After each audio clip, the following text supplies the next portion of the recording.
could sit flush with that rear wall as per the zoning bylaw. There's nothing that regulates where it would go. And again, I definitely appreciate through you, Madam Chair, what Mr. Clay said.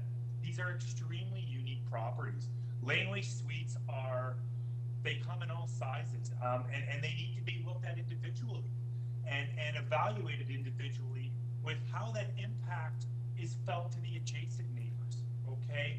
And where you appropriate, okay.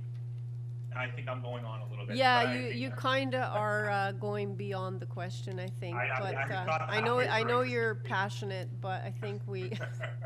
Okay. I was really just waiting for you to stop me. Yeah, okay. I was just going to keep going. All right.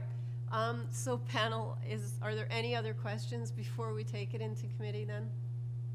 Okay. All right, so let's take it into committee then for discussion.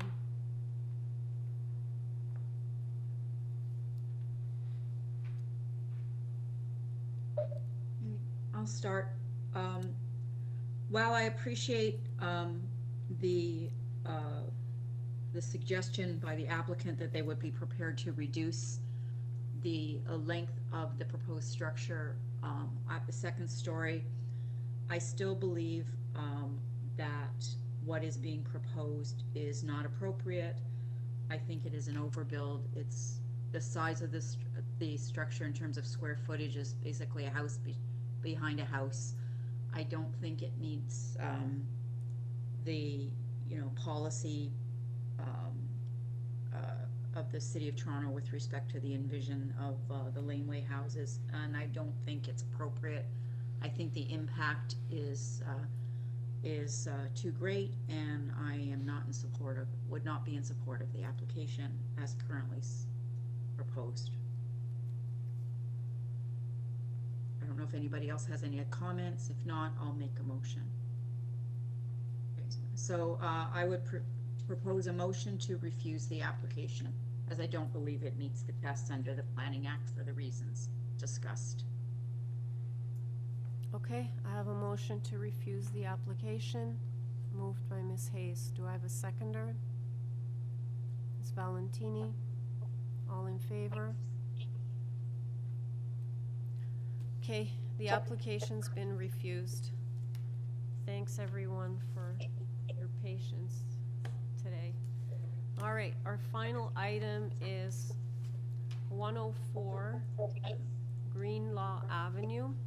We have before us a copy of the plan of survey, revised site plan, floor plans and elevations. We have a copy of the minutes from the November 27th public hearing. And we have correspondence in opposition from 1047 St. Clarence, 108, 126, 86, 128, and 100 Greenlaw, as well as 1055 St. Clarence Avenue. I have I have two speakers listed, and I have another speaker who didn't give us any kind of contact information. So do you have two on the line or three? Two? Okay. All right. Is the agent on the line? We are here, absolutely. Okay. Can you just identify yourself for the record, please? Absolutely. My name is Joel Tanner with the Office of Simple Design Studio, and we also have Lindsay Bruce from the same office active here as well. Okay. All right. We will need a presentation from you, and then we'll go to the opposition. So we'll start the clock when you start speaking. Most definitely. Thank you so much, committee, for listening to us this evening. This is the second time we've been in front of the committee. First time we did defer the application. Our clients, whom are the owners of the property, purchased this about 18 months ago, invested a fairly large sum of money completely renovating the home and putting a rear addition onto the dwelling. That has been completed for the most part, and they are living and residing in the dwelling full time. We made application for an accessory garage abutting the rear property line, and we were met with pretty severe opposition from the community. So we did want to retract our application and go back and modify. So what we did do is remove a staircase access to a rooftop terrace, and we did remove the rooftop terrace. As you can see from aerial photos, if you do look at the property on Google Maps, there is a plethora of these detached structures that are active on the laneway currently. So our application, in our opinion, is not deviating from what is the norm in the community. It is unfortunate that we do have fairly strong opposition from the community, and we're obviously open to listening to the neighbors and chatting with the neighbors, but we do feel that it is in keeping with with what is active, and we feel like we do have planning support. It doesn't seem as though there is any opposition coming from planning staff, which leads us to a fairly strong proposal in our opinion. But again, we're open to gaining some feedback from the neighbors and providing any answers to the questions that are going to come up. Okay. Before we go to the opposition, based on what I read, seem to be concerns that regarding height, the footprint, water runoff, reduced softscape, access for number 108 on the north side, in terms of maintaining the asphalt character and side setbacks.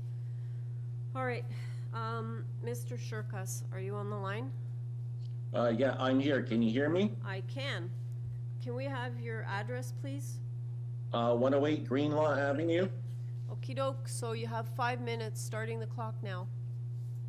Okay, my main opposition to this is the size of that garage. It's fully 67.25% larger than what's allowed under the zoning bylaws. So that's definitely not a minor variance, and I think there needs to be some kind of justification for a garage of that size.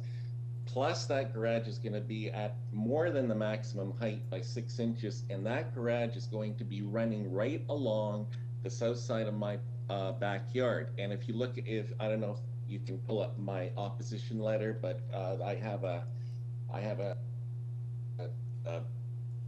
sort of a photograph of my backyard showing how high this. It's on page 3 of my opposition letter, showing how high this new garage is going to be, and basically it's going to impact negatively on our enjoyment of the backyard. We have a vegetable garden that we've had there for more than 30 years. I'm going to get lots of block sunlight on the garden, and basically it's creating a tunnel in my backyard. Secondly, there's the problems with stormwater runoff, but I think Gil is going to talk to that, one of the other people with speaking today. But I also want to draw attention to the lack of detail in the site plan, which is page 5 of my letter to opposition. And their site plan seems to show soft landscaping along the north side of their house, which in fact is a shared mutual driveway. So that's going to be concrete or asphalt, and I've talked to the owner about it, and it is going to be concrete or asphalt, more than likely asphalt. And the other thing that I'm concerned about is the landscaping in the backyard doesn't show any kind of hard surface like a walkway from the garage to the house, since they're going to be obviously driving into the garage, going to the house from the backyard. And what are they going to do in muddy weather or in the rain or during the snow? They're going to have some kind of a walkway in the backyard, and the drawing doesn't indicate that. The third thing I want to point out on this drawing is that they've also increased the size of this garage from the last plan. They made it wider, bringing it even closer to our property lines on either side, the north or south side, without any kind of reasoning for this. Why do they suddenly want to bring it right up to the property line? And they actually indicate that as a minor variance, that it's in the legend, where they're coming within 6 inches now, whereas in the previous one it was going to be at least a foot off the property line. Okay, So I think that's it. all right. Panel members, do you have any questions of the speaker? Seeing none, thank you very much, sir. And I show Gil Armardai. Yeah, are you on the line?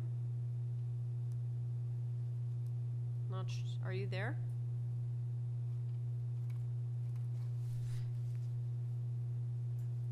Hi, Gil. Can you hear us? I will try giving you a call. Okay. Okey-doke.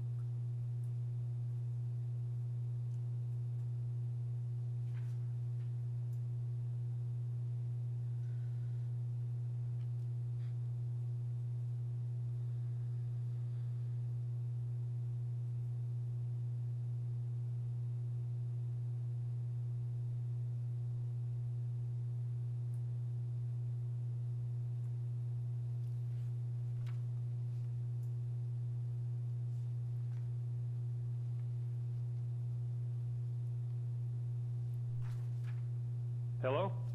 Hi, okay, I can hear you now. Can you please Oh, identify? okay. Okay, just Yeah, we need, I had trouble getting I bought a headset, but I guess I still haven't figured it out that well. oh, okay, well, welcome to the club, I guess. Well, I hope thank you for your time. I hope all of you are doing okay in these challenging times. Yeah, we're great, hope you are as well. We just need your name and address for the record. Okay, my name is Gil Amerdale, and I live here with my wife, Sue Garrett, at 1047 St. Clarence Avenue. Okay, so you have 5 minutes. We'll start the clock when you start speaking. Okay, I won't be that long. I just want to thank the city. I guess you guys probably get a lot of pressure and always hearing bad things, but I went and got my flu shot today, and the city did an amazing job at the convention center. It was very professional. Just like to get that out. So concerning this building variance, we are very concerned about the legal precedence that this building would have on our neighborhood.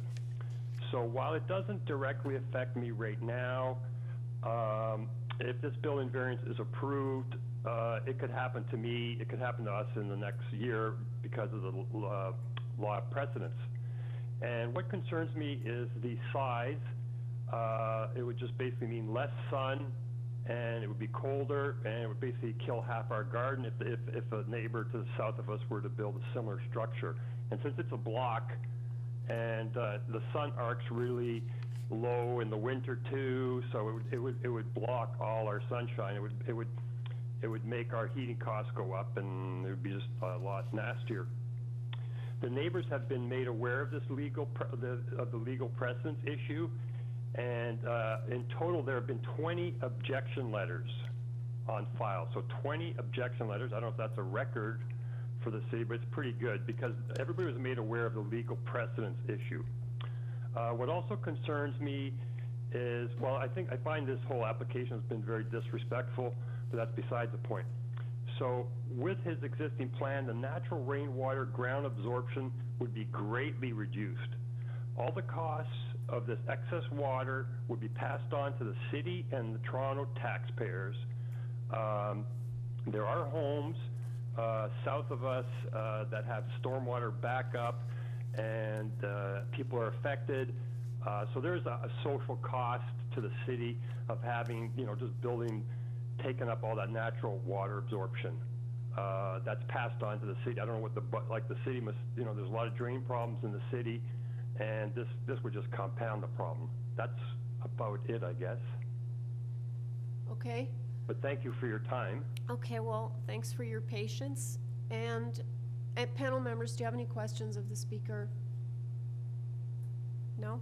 Okay, thank you very much for your time. I appreciate it. Thank you. Okay, thanks. Okay. Mr. Tanner, are you there? I am, absolutely, committee. Okay, can you please address the issues that have been raised regarding? Not a problem at all. Yeah, absolutely. So 108 Greenlaw, sorry, I missed the owner's name, my apologies. In terms of the proximity to the side yard, So we are not requesting a variance to the side yard. We are within the allowable constraints on that side yard setback.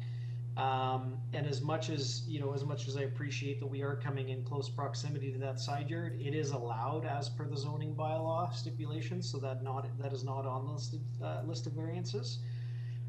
In terms of the building height, I completely appreciate that the owners are growing a green, a green veggie garden in the rear yard. In our professional opinion, in terms of sun angle and sun infiltration into that rear yard, whether we're building an accessory structure at 4 meters versus that 4.136, the 6-inch deviation, I'm not sure that we're gonna, directly impact the growth of those vegetables in a negative manner in that 6-inch deviation. It's really just a driver on, the client's request for a very specific ceiling height on the inside of that garage space. In terms of water runoff, which was mentioned by Gil over at 1047 as well as by the 108 owners, water runoff is dealt with during the building permit process sequence. So it's not something that's ignored. So in our professional opinion, in terms of rainwater leaders and where that stormwater runoff is going to take place, that is managed in the permitting process. I'll just note, currently on the site plan, we have a 65% rear yard landscape without any hardscaping proposed. I know that the owners at 108 were concerned about us introducing a pathway. We do have 15% variation there.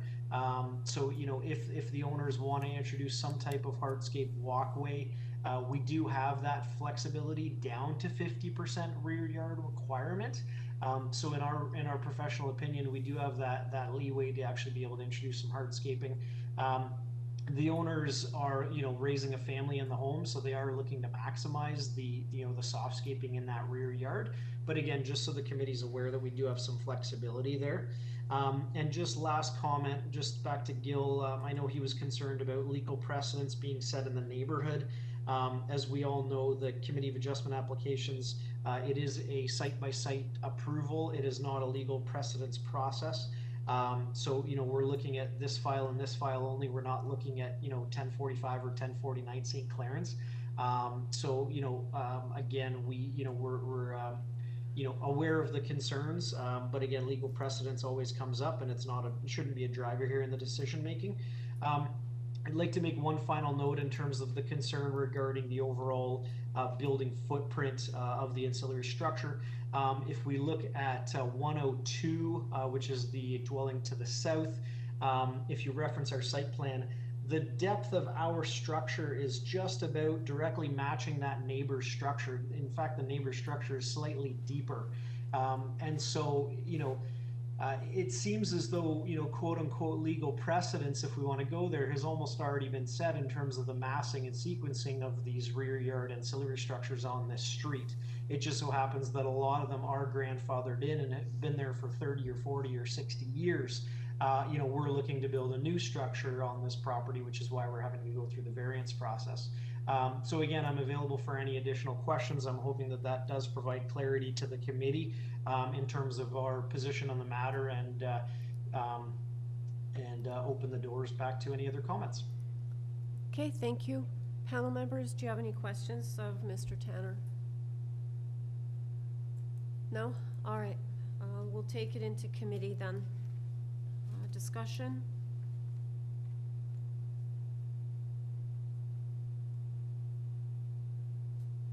Mr. Clay, sorry, but can't hear you again. How about now? See, you have the same issue with the headset as somebody else did. My IT department here is going to get a talking to. I'll start, and I'm sure my colleagues will chip in. I was looking at the previous application, and that was deferred, and it was deferred so more discussions could be had with the neighbors. And I do see that the structure and proposal that's before us today is considerably different than the one that was brought forward a few months ago. So I'm heartened to hear that the proponent has in fact tried to address some of the concerns that were raised initially by the neighbors. My own view is that the variances being requested, the height variance is, 0.1 meter over what is allowed. The door opening is very modest. It is a large floor area, but that laneway in behind, it is true, there are an awful lot of garages, and by the look of it, those garages are of a similar, in some cases even larger, than the one being proposed. A lot of them are going lot line to lot line. In fact, they abut next to each other. So the pattern of development on that laneway for garages appears to be set. In my view, in recognition of the changes that were made and the impact on this neighborhood of this kind of a structure, I think it's a reasonable proposal, and I'm prepared to support it. Okay. Did you want to move a motion? Ms. Valentini, did you want to say something, or no? Lisa, did you have any? Just, happy I to was going to move on. concur with your Okay. comments.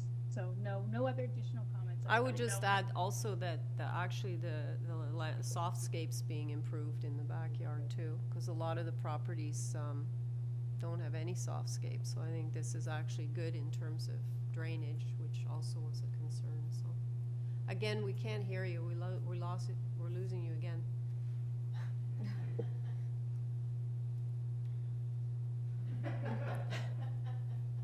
Hi there. You Yep, got me now? Yep, yep. Oh, Okay, go for it really before we lose apologize. you again. The brand of computer I'm using is Asus, so stay away from it. I'm probably going to get sued for that.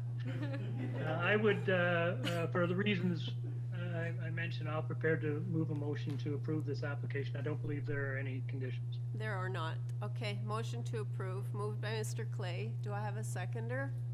Okay, seconded by Ms. Valentini. All in favor? Okay, the application has been unanimously approved. That concludes all the applications for today, so the committee stands adjourned at 6:17 p.m. Thank you all. Larry, are you, Thanks, everybody. bye everyone, thanks. Are you on my hearing next week, on the 12th? I can't remember.